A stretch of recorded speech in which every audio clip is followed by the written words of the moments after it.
قرآن پاک نے کہا یہودیوں پہ اللہ نے ذلت مسلط کر دی ہے، یہ ذلیل ہے، ان کا کوئی دیش نہیں، یہ جہاں انہوں نے قبضہ کیا ہوا نا فلسطین میں، یہ قبضے کی جگہ ہے اور ایک مٹھی بھر ملک ہے، شاید 60-70 لاکھ آبادی ہو اسرائیل کی، اگر امریکہ اس کی مدد نہ کرے تو اسرائیل قائم نہیں رہ سکتا، اور اس کے گرد 12-14 اسلامی ملک ہیں، بیت المقدس مسجد اقصی معمولی جگہ نہیں، حضور نے فرمایا 3 سفر کرو تو سمجھنا ہم عبادت کر رہے ہیں، کون کون سے؟ فرمایا اگر بیت اللہ جاؤ تو عبادت سمجھ کے جانا، مسجد نبوی کی طرف جاؤ تو عبادت ہے، اور مسجد اقصی کی طرف جاؤ تو یہ بھی عبادت ہے، اور فرمایا مسجد اقصی میں جس نے ایک نماز پڑھی اسے 25,000 نمازوں کا ثواب ملے گا، اور میرے رسول پاک نے یہ وہ مسجد ہے جس کے ساتھ معراج شریف جڑا ہوا ہے، قرآن پاک نے کہا کہ اس مسجد میں سبحان اللہ اسریٰ بعبدہ لیلا من المسجد الحرام الی المسجد الاقصی، مسلمانوں قرآن کہتا ہے کہ تمہارے معراج کی شان رسول پاک کی مسجد اقصی سے جڑی ہے، جس محبوب کو رب معراج کرائے تو مسجد اقصی میں لا کے کرائے، وہ جگہ معمولی جگہ ہے، وہ معمولی جگہ ہے، مسجد اقصی،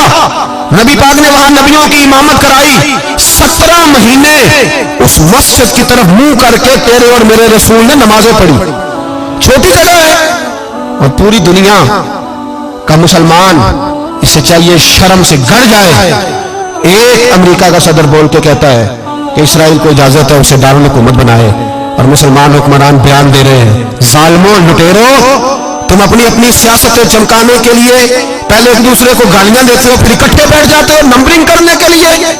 تم دین کے اس مسئلے میں سارے اکٹھے کیوں نہیں بیٹھے؟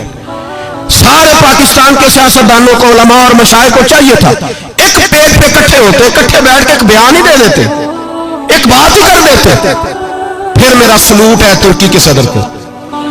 پھر میرا سلوٹ ہے ترکی کے صدر کو، عجیب بات ہے نا کہ اس کے پاس ایٹمی طاقت آپ سے کمزور ہے، آپ کی تگڑی ہے، اس کے پاس جو فوجی طاقتیں ہیں وہ اپنی جگہ پر آپ کی فوجی طاقتوں کا لوہا مانتی ہے دنیا، لیکن پھر مجھے کہنے دو نا میدان میں بندہ ایٹمی طاقت سے نہیں لڑتا، ایمان کی قوت سے لڑتا ہے، وہ بول اٹھا ہے نا، کیا کر لیا اس نے اپنی پارلیمنٹ سے خطاب کیا، اس نے بہت عرصہ پہلے کہا تھا مسجد اقصی میری خواب میں آئی تھی اور رو کے کہتی تھی آئے مجھے کوئی صلاح الدین ایوبی کا ماننے والا، کوئی آئے مجھے بچائے، کہتے میری خواب میں آئی تھی اور روتی تھی، کہتی تھی کوئی آئے، اور ایک شاعر نے کہا ہے مسجد اقصی نبی پاک کو بھی بلاتی ہے، کہتی ہے ایک بار پھر طیبہ